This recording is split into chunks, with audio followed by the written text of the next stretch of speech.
रूस ने एक बार फिर दुनिया का ध्यान अपनी सैन्य ताकत की ओर खींचा है। रविवार को राष्ट्रपति व्लादिमीर पुतिन ने ऐलान किया कि रूस ने अपनी नई परमाणु संचालित क्रूज मिसाइल ब्यूरेवेत्सनिक का सफल परीक्षण किया है। यह मिसाइल रूस की सबसे गुप्त और खतरनाक परियोजनाओं में से एक मानी जा रही है। ब्यूरेवेत्सनिक रूसी भाषा में इसका अर्थ है तूफान का पक्षी, और सच में यह मिसाइल एक ऐसे तूफान की तरह है जिसे कोई रोक नहीं सकता। यह जमीन से छोड़ी जाने वाली एक अत्याधुनिक क्रूज मिसाइल है जो न सिर्फ परमाणु हथियार ले जा सकती है बल्कि खुद भी परमाणु ऊर्जा से चलती है। नाटो इसे SSC-X9 स्काई फॉल के नाम से पहचानता है। पुतिन ने पहली बार इस मिसाइल का जिक्र 2018 में किया था। उन्होंने दावा किया था कि ब्यूरेवेत्सनिक की रेंज अनलिमिटेड है और यह अमेरिकी मिसाइल डिफेंस सिस्टम को आसानी से चकमा दे सकती है।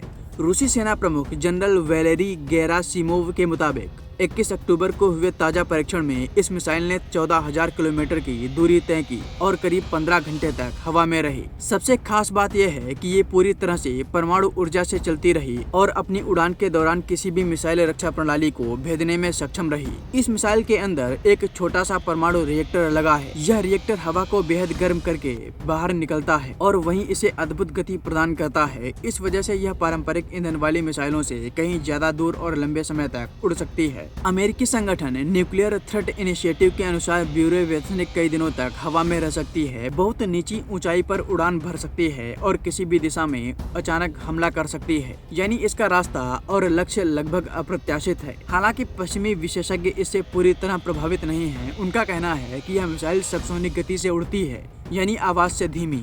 ऐसे में रडार इसे पकड़ सकते हैं और जितनी देर यह उड़ान में रहेगी उतनी ही इसकी कमजोरी बढ़ सकती है। रूसी सैन्य विश्लेषक एलेक्सी लेओनकोव का कहना है कि ब्यूरेवेत्सनिक का इस्तेमाल तभी होगा जब रूस पहले ही अपनी इंटरकॉन्टिनेंटल बैलिस्टिक मिसाइलों से हमला कर चुका होगा। यानी यह मिसाइल दुश्मन के बचे हुए ठिकानों और बुनियादी ढांचे को पूरी तरह से खत्म करने के लिए अंतिम प्रहार करेगी। लेकिन इस तकनीकी की एक भयावह कीमत भी है। 2019 में व्हाइट सी क्षेत्र में एक परीक्षण के दौरान भयंकर विस्फोट हुआ था। इस हादसे में रूस के 5 परमाणु वैज्ञानिकों की मौत हो गई थी और इलाके में रेडिएशन फैल गया था। माना गया कि यह हादसा इसे ब्यूरेवेत्सनिक परियोजना से जुड़ा था।